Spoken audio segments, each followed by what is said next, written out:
Langga. Rachel Morales. From Kuya turns to Langga.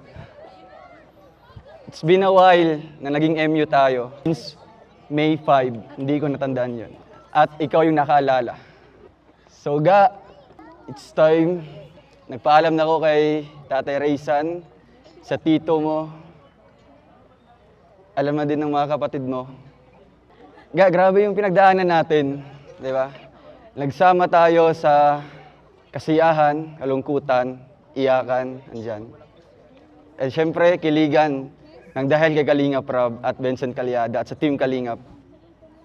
Thank you so much kasi natagpuan ko ang isang babaeng na-describe ko sa interview ni Kuya Red Noveno. Ikaw na siguro ito. And wala na akong palampasin pa, wala na akong hanapin pa. Basta Ga, I have a question. Rachel Morales, will you be my girlfriend?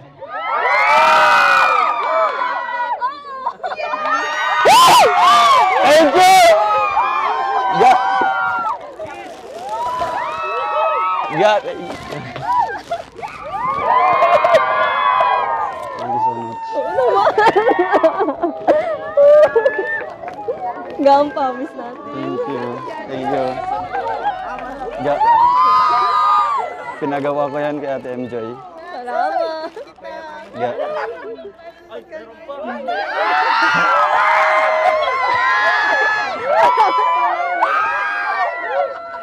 Nagpagawa na ako ng promise ring natin. Ito yung naisip ko na ibibigay sa'yo at alam ko alagaan mo ito. Basta Ga, ibigay mo lang yung assurance sa akin. Ingatan kita, mamahalin kita, katulad ng minamahal ko. Katulad ng paano ko mahalin yung pamilya ko at alam mo yon kung paano ko sila minahal. Ga, basta mahal na mahal kita. First time nung nagkita tayo, doon sa serye ni Kalingap, talagang napaka-genuine ng feelings ko doon. Walang halong pagkukunwari, walang halong pretending. Basta totoo yung feeling ko sa'yo. At nagpapasalamat ako kay Kalingap Rob dahil sinama niya ako sa Kalingap serye at ikaw yung nakatambalan ko. I love you. More than yesterday. Ay, grabe. And Langga, I will always love you until tomorrow and forever. I love you lang, Ga. I love you more. Yay!